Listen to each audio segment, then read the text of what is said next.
So tonight, the Fundamentalist F-wittery is going to be brought to you by, once again, narcissistic grifter, Christo-fascist, NAR, apostle, worship pastor, whatever, Sean Feucht. And Sean Feucht, for those who didn't hear the February episode where he was featured on this, is the guy that said, let us worship during COVID and hosted super spreader events so that he could stand up there and sing, I exalt me, because this dude gives off major league narcissist vibe. And his own, well, before I get to his staff and the accusations, earlier either this week or last week, he was flying across the country and there was a bunch of severe weather.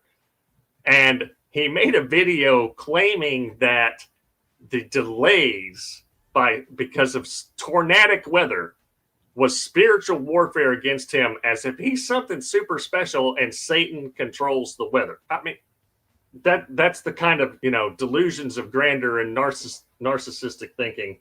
You ain't that special. Yeah, I mean, he ain't. But former staff at multiple ministries have accused him of a pattern of unrepentant, abusive behavior and financial malfeasance. And I'm just going to read this straight from the people who said it. Long-standing pattern of moral and ethical misconduct by Sean Feucht, who's apparently his actual name is John Christopher Feucht, but he for some reason goes by Sean. Over many years, we have personally witnessed Sean choose to engage in repeated and unrepentant behavior that includes manipulation, exaggeration, control, lying, gaslighting, spiritual and emotional abuse. Over multiple years, Sean has a consistent and long-standing pattern of denying, attacking, and reversing victim and offender, Darbo, when confronted with his sin. They accuse him of abuse of power, retaliation against whistleblowers, and failure to address internal complaints, and multiple accusations of financial malfeasance, where he's asking people for money from different arms of his ministries and then doesn't tell people where it's going. But then he's bought many, many properties worth hundreds of thousands and sometimes over $1 million.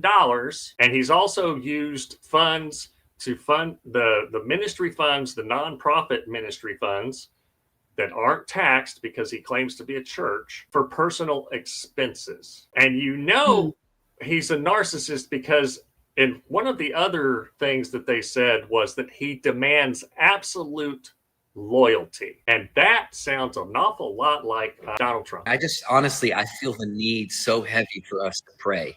And so for whoever wants to join me, I'm going to pray over this. And I'll tell you why. This public to see, this is not good, buddy. That's a good friend and in the Elon camp. And I have a lot of friends that are in the Trump camp, and these are men of God in both camps. And, both camps right now are warring for resolution. They're warring for healing and restoration. And it's a spirit, man. I just want to call it what it is. I'm working on a book right now on spiritual warfare. This is a spirit of division and accusation that is like circumventing the globe, and it's not good for the future of America. Some of you are out there, it's like, why do you care? This is politics. No, I care. It affects the economy. It affects policy. It affects what's happening in Congress. It affects if the government is going to default and the stock markets will collapse and will enter into a Great Depression. This is actually a massive deal that more people need to be paying attention to. And so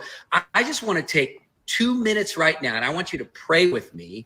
I would love for you to pray with me that God would intervene. And I know that some people, this may sound silly and foolish, and you'd rather just follow it and eat popcorn in real time as you read the tweets. I want to pray. Yes. I want to believe that God can intervene. I see here in Romans, I'm just reading here at home, Romans 8:16-17, it says, I urge you, brothers and sisters, to watch out for those who cause divisions and put obstacles in your way that are contrary to the teaching you've learned. Keep away from them. And then it says, for such people are not serving our Lord, but their own appetite. Nah, really? Did you hear that? Watch out. Watch out when? Before you put them in the White House or after you put them in the White House? Exactly. Sowing division. My dude, you sow division with your immigrant hate and bigotry and your anti-LGBTQ bigotry and all that nonsense, and supporting two people who are literal fascists. And again, he's a narcissist. And this was his response to the reporting that came out yesterday about all of this narcissistic kind of abuse, the Darbo and the financial mismanagement and the grifting. Birds of a feather working together. When Soros-backed Christianity Today, Rolling Stone, and the LGBTQ mafia gang up to attack Christians, you know a big breakthrough is coming. Never back down.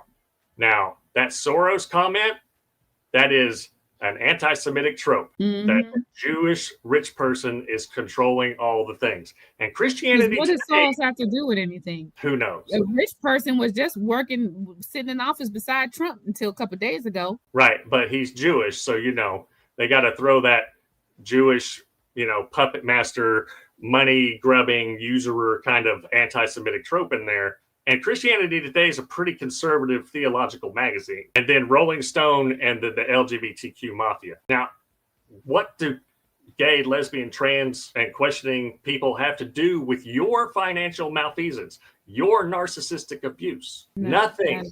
It's just deny, deflect, put it over here, blame the culture war, blame the Jewish people, blame Rolling Stone, but never reflect, figure out what his own role is.